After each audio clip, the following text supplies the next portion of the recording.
এখন রয়েছি জুলুক গ্রামে।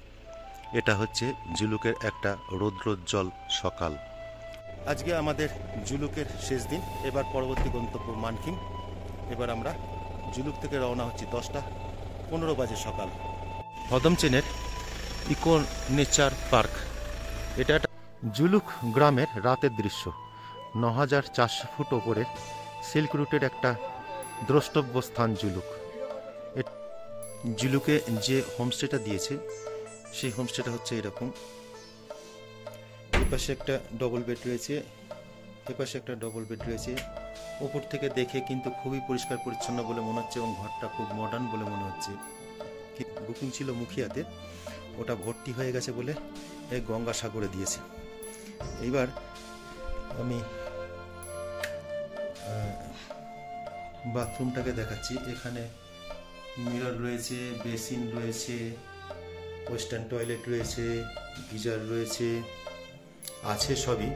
এটাও কিন্তু ছোট, হ্যাঁ, তবে মোটামুটি ঠিক আছে। এই রিমোট এরিয়াতে যতটুকু থাকার দরকার সেই হিসেবে ঠিকই আছে।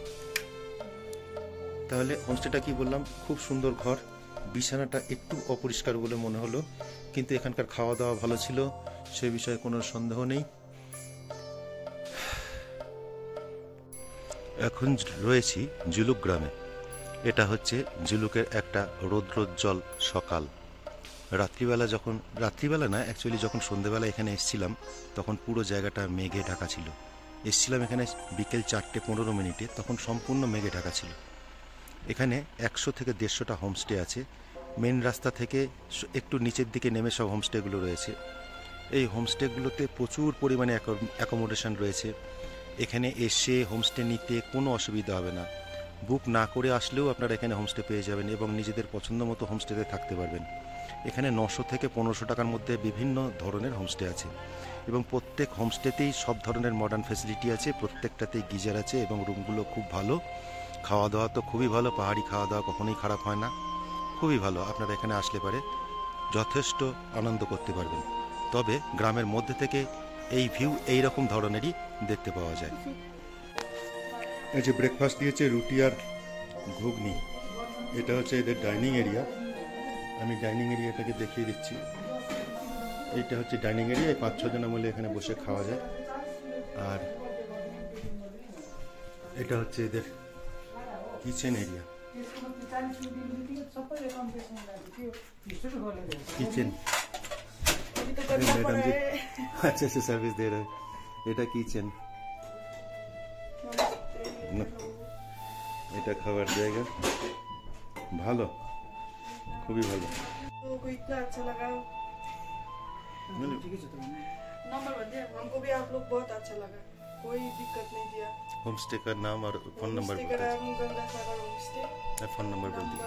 9064442771 9064442771। मैडम अच्छा है, मैडम अच्छा है, डायरेक्ट कांटेक्ट कर लीजिएगा। ये अच्छा जगह है, ये मैडम लोग बहुत अच्छा है। और ये धोनी साहब है, ये इसकी गाड़ी में मैं यहाँ पर आई हूँ। फोन नंबर बोल दीजिए। मेरा 8670919932। আচ্ছা, থ্যাংক ইউ। এইবার আপনারা জুলুক গ্রামের পরিষ্কার সুন্দর ছবি দেখতে পাবেন। এত সুন্দর পাহাড়ের খাদে খাদে সুন্দর করে বসানো একটা ছোট্ট পাহাড়ি গ্রাম। এই জায়গাটা কিন্তু অবশ্যই আপনারা ভিজিট করবেন। 9400 ফুট ওপরে অবস্থিত এই গ্রামটা। এখানে কিন্তু শীত প্রকোপ বেশ ভালো। জুলুকে একটা নতুন জিগজ্যাগ রোড তৈরি হচ্ছে, এখনও এটা আন্ডার কনস্ট্রাকশন রয়েছে। নিচে দেখতেই পাচ্ছেন যে ওখানে জেসিবিতে কাজ করছে, রাস্তাটা তৈরি হচ্ছে। অপূর্ব সুন্দর লাগছে। এটা কিন্তু জুলুকেরই ছবি। নিচে এই জিগজ্যাগ রোডটা তৈরি হচ্ছে, আর ওপরে ওই পাহাড়ে ছোট্ট ছোট্ট গ্রাম রয়েছে। দিনের বেলাতেই কুয়াশা ভর্তি। আমরা জুলুক থেকে বেরোলাম 10:15। আমাদের এখন গন্তব্য হচ্ছে মানখিম। এখানে আমরা রংলি বাজার যাব প্রথম, 42-45 কিলোমিটার ডিস্টেন্স, তারপরে যাব মানখিমে। আমরা জুলুক থেকে প্রায় 10 কিলোমিটার নিচে নেমে এসে পদমচেন দিয়ে এখন যাচ্ছি। এই রাস্তাটা কিন্তু নতুন তৈরি হচ্ছে, মানে চওড়া করা হচ্ছে, তো পাহাড়টাকে ভেঙে রাস্তা চওড়া হচ্ছে, যার ফলে রাস্তা কিন্তু প্রচুর পরিমাণে ধুলো রয়েছে এবং রাস্তাটাও খুব একটা ভালো নয়। পদমচেনের ইকো নেচার পার্ক, এটা একটা পাইন ফরেস্ট। এখান থেকে নিচের দিকে এর যাওয়ার রাস্তা। বাইরে গরম ছিল, কিন্তু যেই ফরেস্টের মধ্যে আসলাম অমনি এখানে একটা ঠান্ডার হাওয়ার প্রকোপ রয়েছে।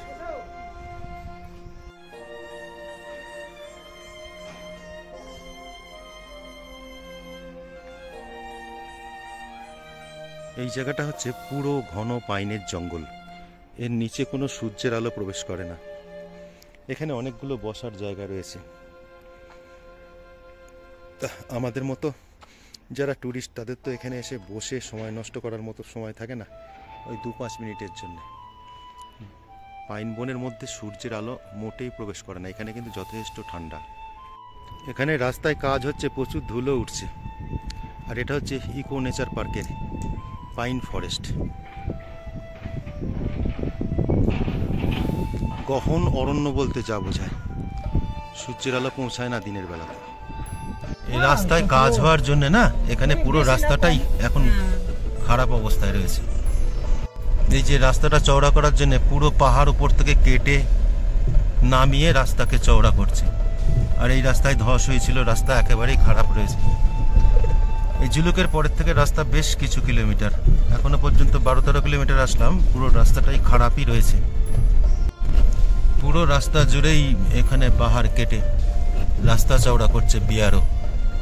অ্যাকচুয়ালি এটা সীমান্তবর্তী অঞ্চল, তো রাস্তাটা বড় করার জন্য পাহাড়কে কেটে নিয়ে রাস্তা চওড়া করছে, যে কারণে এখন রাস্তাটা খারাপ অবস্থাতেই রয়েছে।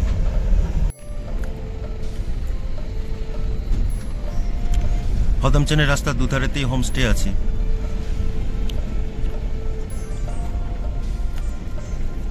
বাইক রেন্টালের শপ, রাইডার্স ডেন।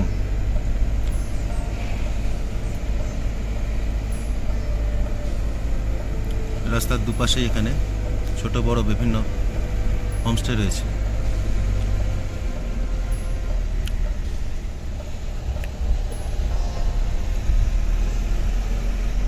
আমি পুরো পথটাই কভার করিয়ে দেবো। আর এই রাস্তা ধারে যে বেগুনি রঙের ফুলগুলো রয়েছে না, এগুলো অনেক জায়গাতেই রয়েছে। এবার চেকপোস্ট পদমচেন। এখন আমরা পদমচেন ক্রস করে বেরিয়ে যাচ্ছি। এখানে কিন্তু রাস্তার দুধারেই প্রচুর হোমস্টে আছে।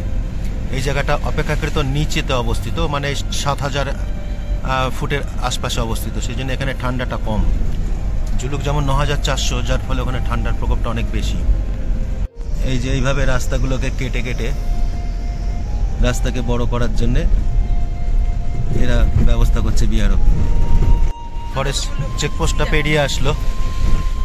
এখানে রাস্তার অবস্থা কিন্তু পুরোটাই দেখছি খারাপই রয়েছে, রাস্তাকে চওড়া করছে। এই প্রথম আটকা পড়লাম রাস্তার কাজের জন্য। রাস্তায় কাজ হচ্ছে বলে আমরা এখন রাস্তার মাঝে আটকা পড়ে রয়েছি। কতক্ষণ লাগবে জানা নেই। দিনের বেলা যা ঝিঁঝি পোকা ডাকছে, মনে হচ্ছে যেন গভীর রাত 12টা বাজে। এই বনটা থেকে ঝিঁঝি পোকা ডাকছে এত। আর এইগুলো হচ্ছে ঝাড়ন গাছ, আমরা যে বাড়ি পরিষ্কার করি ঝাড় দিই, সেই ঝাড়নের গাছ এগুলো। আর এইটা হচ্ছে আমাদের গাড়ি। আর এই যে সামনে রয়েছে পেঙ্গলেখা ওয়াইল্ড লাইফ স্যাংচুয়ারির হচ্ছে কি চেকপোস্ট। ওই যে পতাকাটার পাশ দিয়ে দেখা যাচ্ছে সবুজ রঙের বাড়িটা, ওইটা ওটা হচ্ছে চেকপোস্ট। ওখানে এখন 100 টাকা করে নেয়, কিন্তু আমাদের লাগেনি, কারণ আমরা ওপর থেকে নিচে নামছি। নিচ থেকে ওপরে উঠলে, তার মানে শিলারিগামের দিক থেকে ওপরে আসলে পারে ওখানে 100 টাকা দিয়ে তবে এন্ট্রি করতে হবে। গ্যাংটকের দিক থেকে যারা আসবে তাদের পয়সা লাগবে না। এখানকার ভিউ হচ্ছে এরকম। আমরা নিমাচেনে প্রায় 50 মিনিট দাঁড়িয়েছিলাম রাস্তায় কাজের জন্য। এখন এই জাস্ট রাস্তাটা খুললো। এপাশে যে গাড়িগুলো যাচ্ছে এরা সিল্ক রোডের ওপরের দিকে যাচ্ছে, আমরা তো ওপর থেকে নিচের দিকে নামছি। আমরা এখন যাব রংলি বাজার হয়ে মানকিম। ঠিক এই জায়গাটাতে রাস্তার কাজ হচ্ছিল, এই জন্য রাস্তাটা বন্ধ ছিল। এই যে এই জায়গাতে রাস্তার কাজ হচ্ছিল, এইখানে রাস্তা ক্লোজ ছিল। এই হচ্ছে 24 সালে নভেম্বর মাসের ঠিক মাঝামাঝি সময়কার সিল্ক রুটের রাস্তার কন্ডিশন। এই রকম ভাবে ধুলো।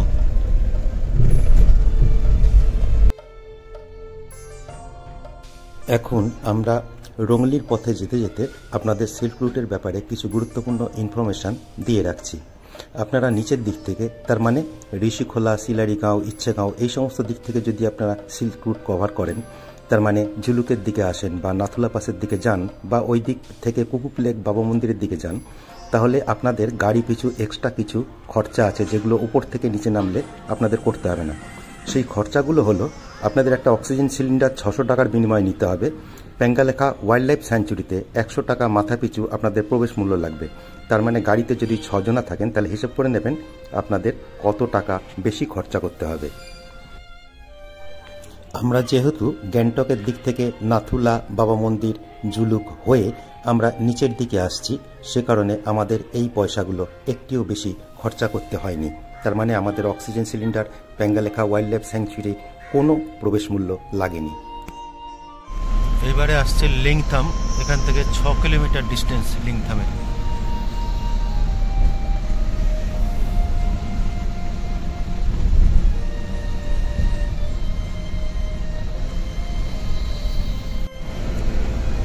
রংলি আর 15 কিলোমিটার দূরে রয়েছে। পেডং রয়েছে 48 কিলোমিটার দূরে।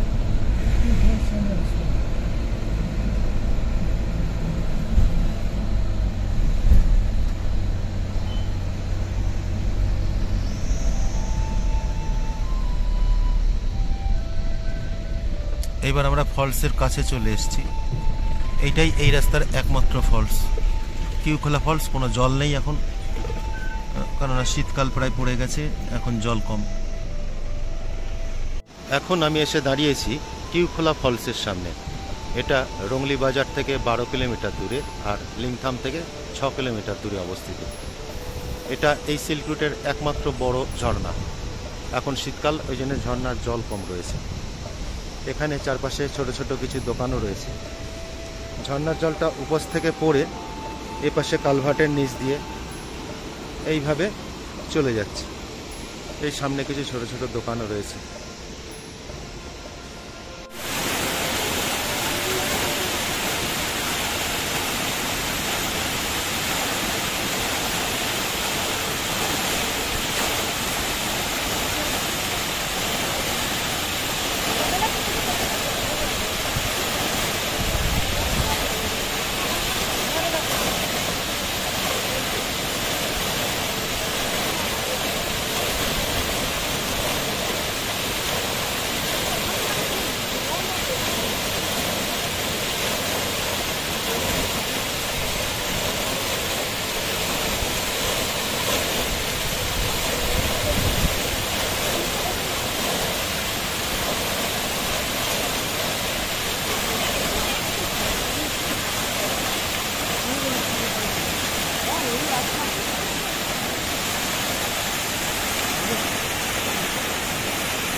লিংথাম টপকে যাওয়ার পরে কিন্তু রাস্তা আবার ডবল লেন এবং খুব সুন্দর রাস্তা।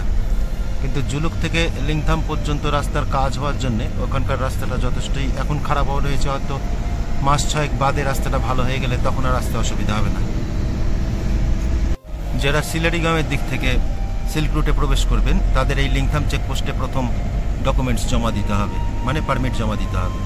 আর আমরা এখানে পারমিট জমা দিয়ে শেষ করে দিলাম, বেরিয়ে গেলাম। আমাদের পারমিট এখানে জমা নিয়ে নিল। এটা এখন যাচ্ছি লিংথাম শহরের মধ্যে দিয়ে।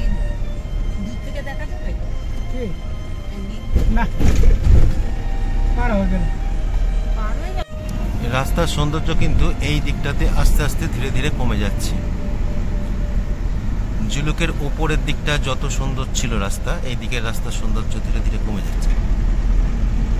একটু উপরের দিকে ছিল রাস্তার ধারে বেগুনি রঙের ফুল, আর এই নিচের দিকে হচ্ছে রাস্তার ধারে হলুদ রঙের ফুল। এগুলো পাহাড়ি ফুল, আমি তো অবশ্যই নাম জানি না, কিন্তু এগুলো দেখতে বেশ সুন্দর করে, রাস্তার সৌন্দর্য বাড়িয়ে তোলে। এই যে সামনে আসে প্রচুর পরিমাণে এই হলুদ রঙের ফুল। এগুলোই ওপরের দিকে ছিল অন্য ধরনের গাছ, ওগুলো ছিল বেগুনি ধরনের ফুল। এখন আমরা রংলি বাজারে এসে পৌঁছালাম। এখান থেকে কিছু জিনিসপত্র কেনার ইচ্ছা আছে, যদি পাওয়া যায় পছন্দ মতো তাহলে পরে কেনাকাটা করে নেব, নিয়ে তারপর সোজা চলে যাব মানকিন হোমস্টেতে। এই বাজারটাই সিল্ক রুটের শুরুতে সব থেকে বড় বাজার। এরপরে কিন্তু আর এত বড় বাজার নেই। এটা শুরুতে, একদম শুরুতে, সিলারিগাঁও থেকে আসার পথে এটা শুরুতে সব থেকে বড় বাজার। এখানে সব কিছুই পাওয়া যায়। সিলারিগাঁওয়ের দিক থেকে সিল্ক রুট ভ্রমণের জন্য আসেন, তাদের এখান থেকে পারমিট করতে হয়। এখানে অনেক ট্যুরিজমের অফিস রয়েছে, সেখান থেকে তারা পারমিট বানিয়ে নিতে পারবেন এবং তারপরে সিল্ক রুটের উদ্দেশ্যে রওনা হতে পারে। কিন্তু একটা ব্যাপার আছে, এখান থেকে কিন্তু নাথুলা পাসের পারমিট একসাথে অনলাইনে করলে তবেই হয়। নাথুলা পাসের পারমিট সাধারণত গ্যাংটক থেকে হয়। আমরা গ্যাংটক থেকে এদিকে আসছি, সেই জন্যে আমাদের পারমিট গ্যাংটক থেকে আমরা তৈরি করেছি। এবার গ্যাংটকের দিক থেকে আসলে পরে ট্যুরটা এক ধরনের হয়, আর নিচ থেকে ওপরে উঠলে পরে ট্যুরটা আর এক ধরনের হয়। আমার মনে হয় সিল্ক রুট যদি নাথুলা পাস ইনক্লুডেড ট্যুর করতে হয়, তাহলে অবশ্যই গ্যাংটকের দিক থেকে আস্তে আস্তে নিচের দিকে নামাটাই সব থেকে ভালো হবে। আমরা তাই করেছি। এটা সচরাচর সবাই করে না। 80% লোকই করে কি, নিচের দিক থেকে ওপর দিকে ওঠে, অর্থাৎ এই রংলি বাজার থেকে পারমিট করিয়ে নিয়ে তারপর তারা জুলুকের দিকে যায় বা কুকুপ লেক, নাথুলা পাস এই দিকে যায়। এখন রংলি বাজারের সামনের পুলটা ক্রস করে সবে এগোলাম, রংলি পুলিশ স্টেশন ক্রস করে। আমাদের এখন গন্তব্য হচ্ছে মানখিম। আজকে আমাদের নাইট স্টে আছে মানখিমে। এবার আমি আপনাদের সিল্ক রুটের পারমিট কিভাবে বানাবেন সে সম্পর্কে ইনফরমেশন দিচ্ছি। আপনারা যদি অনলাইনে বানান বা অফলাইনে বানান তাহলে পদ্ধতি দু রকমের। ইউটিউবে আপনারা অনেক ইনফরমেশন পান, আমি আপনাদের একটা ছোট্ট করে ইনফরমেশন দিয়ে দিচ্ছি। অনলাইন বানাতে গেলে আপনাদের কালার ছবির একটা স্ক্যান কপি দেবেন, পাসপোর্ট অথবা ভোটার কার্ডের স্ক্যান কপি দেবেন। আর অফলাইন বানালে পারে আপনাদের 2 কপি পাসপোর্ট সাইজের ছবি এবং ভোটার কার্ড অথবা আপনাদের পাসপোর্টের অরিজিনালটা রাখবেন এবং তার জেরক্স কপি দেবেন। একটা গাড়ি পিছু 1000 টাকা করে চার্জ লাগে, ইনক্লুডিং নাথুলা পাস। যদি নাথুলা পাস যান তাহলে একসাথে পারমিট বানিয়ে নেবেন, 1000 টাকাতে হয়ে যাবে। গাড়িতে 2 জন থাকলেও 1000 টাকা, 6 জন থাকলেও 1000 টাকাই লাগবে। এছাড়া আর অন্য কোনো খরচ নেই। মাইনরদের জন্য লাগবে বার্থ সার্টিফিকেট, অরিজিনালটাও সঙ্গে রাখবেন, জেরক্স সঙ্গে রাখবেন। এই হচ্ছে ছোট্ট ইনফরমেশনটা। আমরা এখন লেফট হ্যান্ড সাইড টার্ন নিয়ে মানখিম দিকে যাওয়ার রাস্তাতে প্রবেশ করলাম। এখানে দেখছেন যে ধান কাটা পড়েছে, ধাপ চাষ হয়েছে, ধানের ক্ষেত। এই রাস্তার একটা অপূর্ব সৌন্দর্য আছে কি, এখানেতে প্রচুর এলাইচি গাছ আর অনেক বাঁশঝাড় দেখতে পাওয়া যায়। এই যে নিচের দিকে আমরা যে রংলি থেকে আসলাম সেই রংলির গ্রামটাকে দেখতে পাওয়া যাচ্ছে।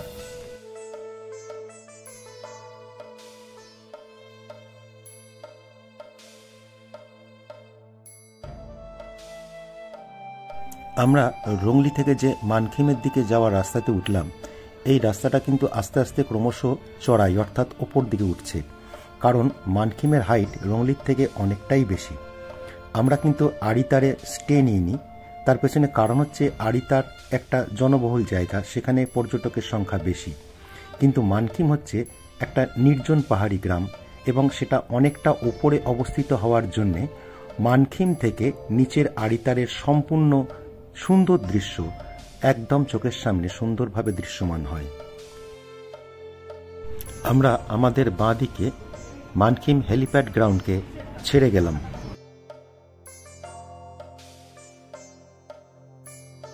এই জায়গাটা এতটাই নির্জন যে যাওয়ার পথে উল্টো দিক থেকে কোনো গাড়ি বা কোনো মানুষকে এইখান থেকে ক্রস করে যেতে দেখিনি।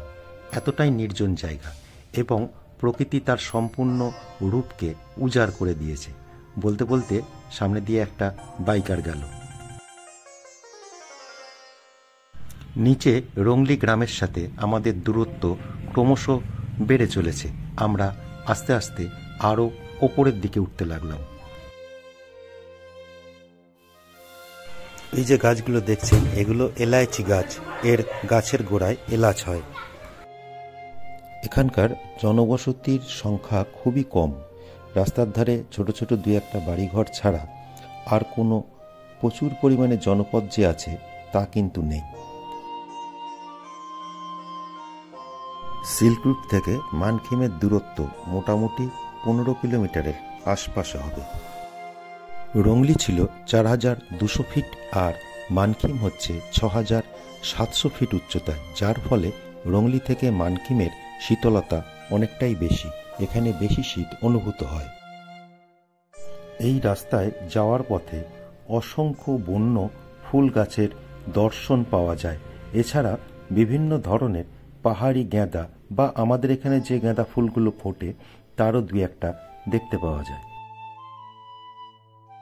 আজ শনিবার এবং আগামীকাল রবিবার এই দুদিন আরিতাল লেকে একটা স্টুডেন্ট কুইজ কম্পিটিশন হচ্ছে সিকিম গভর্নমেন্টের তরফ থেকে। সেখানে ওদের মুখ্যমন্ত্রীও আসবেন, যে কারণে এখানে প্রচুর পরিমাণে ভিআইপি গাড়িগুলো পার্ক করা রয়েছে এবং আরিতাল লেক পর্যটকদের জন্য বন্ধ রয়েছে। এইবার আমরা রাইট হ্যান্ড সাইড টার্ন নিয়ে মানখিম গ্রামের দিকে প্রবেশ করলাম। এই রাস্তা সোজা চলে যাবে মানখিম ভিউ পয়েন্টের পাশ দিয়ে আমাদের হোমস্টে শান্তিকুঞ্জ রিসর্টে। আমরা এই বোলেরোতে করে এসে পৌঁছালাম মানখিম হোমস্টে শান্তিকুঞ্জ রিসর্টে। হোমস্টেটা মাঝারি মানের। এই মানখিমে মোটামুটি 6 থেকে 7টা হোমস্টে আছে, যার মধ্যে সব থেকে ভালো হোমস্টেটা হলো কাঞ্চনজঙ্ঘা মিরর হোমস্টে। এছাড়া অন্যান্যগুলো মাঝারি মানের হোমস্টে। এখানে হোমস্টের সংখ্যা কম থাকার জন্য তুলনামূলকভাবে হোমস্টের খরচও সাধারণত বেশি থাকে। মানখিমে আমরা যে হোমস্টেতে এসেছি এই হোমস্টেটার নাম হচ্ছে শান্তিকুঞ্জ। একদম টার্নিংয়ে মোড়ের মাথায় অবস্থিত। এটা হচ্ছে ডাইনিং হল।